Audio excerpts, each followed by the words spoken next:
পটল ভাজা সবাই খেয়েছো কম বেশি। তো আজকে আমি এক ধরনের তোমাদেরকে কেটে দেখাবো যে কিভাবে কেটে ভাজতে হয়, সেটাই তোমাদের সঙ্গে আমি শেয়ার করব। তো কিভাবে করে নিচ্ছি সেটাই তোমাদেরকে দেখাচ্ছি। প্রথমে এইভাবে পটলটাকে ছিলে নিবে।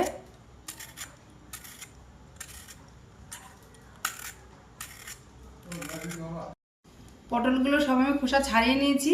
এবার আমি এটাকে কিভাবে কাটছি সেটাই তোমাদেরকে দেখাচ্ছি, ভালো করে দেখে নেবে। এভাবে দুইটা মাথা ফেলে দেবে, তারপর মাঝখানে এইভাবে ফেলে নেবে, নিয়ে এই যে বীজগুলো আছে এগুলোকে সব ফেলে দিতে হবে। কিন্তু ফেলে দিয়ে তারপর হচ্ছে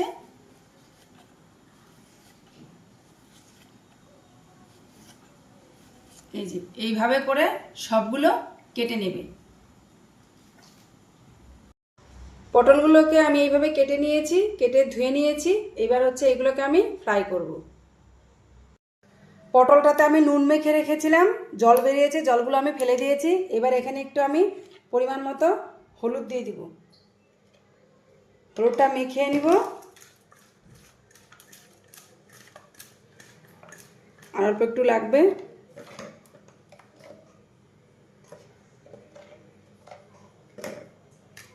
ব্যাস, হলুদটা আমার হয়ে গেছে।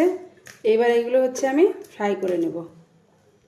কড়াইতে আমি তেল দিয়ে দিয়েছি, তেলটা গরম হয়ে গেছে। এবার আমি পটলগুলো এখানে ছেড়ে দেব।